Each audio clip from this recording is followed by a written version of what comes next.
This is Kukulkan. You guys probably have heard of him as Quetzalcoatl, the feathered serpent, the plumed serpent, and I'm going to connect Kukulkan to the demiurge, also known as Yaldabaoth.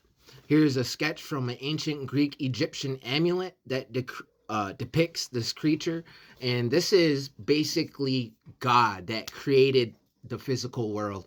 And what's crazy about that is this comes from Gnosticism, and Gnosticism is a mix of all the ancient beliefs into one. This is what the Gnostics came before Christianity, the Muslims, and the Jews.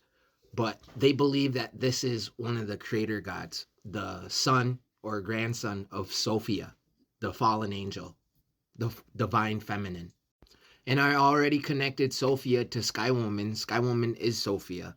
But here's another depiction of Yaldabaoth or the demiurge. He's a snake with a lion's head, and that's literally how in Asia Chinese dragons are depicted: a snake body with a lion or a tiger head. But here's Yaldabaoth or the demiurge, and I believe that Quetzalcoatl, Kukulkan, the Amaru, the horned serpent, feathered serpent is also the demiurge or Yaldabaoth from Gnosticism. Here's some more depictions. But yeah, lots of serpent worship in the Ring of Fire in the Pacific Ocean. There's a tectonic plate, and they call that the Ring of Fire. So you got the serpent worship in Asia, right? The red dragon, what white people call Satan. You got the Aboriginals in Australia. They worship the rainbow serpent, right, for their dream time or creation story. In the Americas, you got Kukulkan or Quetzalcoatl, the feathered serpent or plume serpent. And then with Gnosticism, you have the demiurge.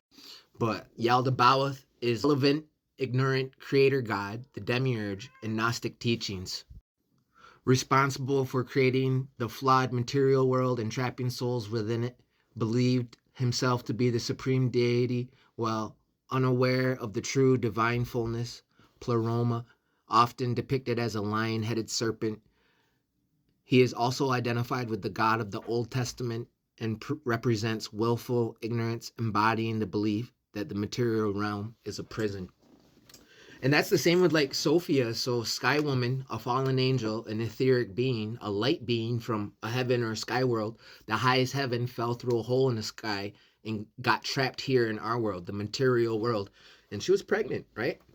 And she also gave birth to uh, her daughter. She gave birth to her daughter, and her daughter was the one that gave birth to the twin creator gods. So the twin creator gods is seen in the Navajo, Iroquois, Mayan, Aztec, and even ancient Sumeria, the cradle of civilization. So is it we have their culture or they have our culture? You can see indigenous culture in everybody's cultures because indigenous culture is the mother culture of all cultures. Indigenous means original. We have our original instructions still, and that's why you can see some of the most ancient depictions of God in our culture. But yeah, the demiurge or Yaldabaoth is depicted as God. This is like he's related to Abraxas and all that, if you guys know anything about that. But let's talk about the demiurge. It's a concept from philosophy and Gnosticism for a divine artisan who creates the physical world, right? And they say Kukulkan or Quetzalcoatl is a creator god too, right?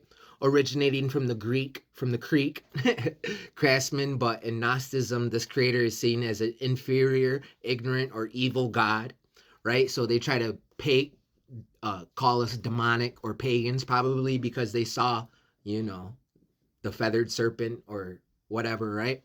They probably was like, they're Gnostics. But anyway, yeah, check that out. Go ahead and screenshot that, read that. Now, you see what I'm talking about? That's Quetzalcoatl, one of the creator gods. Now, it looks like a lion's mane. The plume serpent, the feathered serpent, looks like a lion's mane with the forward fangs, too.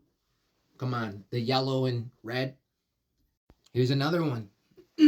Another depiction. And you can even find Chinese dragons with the same colors, right? Now, Native Americans know that cats are related to dragons the same way a chicken is related to a dinosaur, T-Rex, right?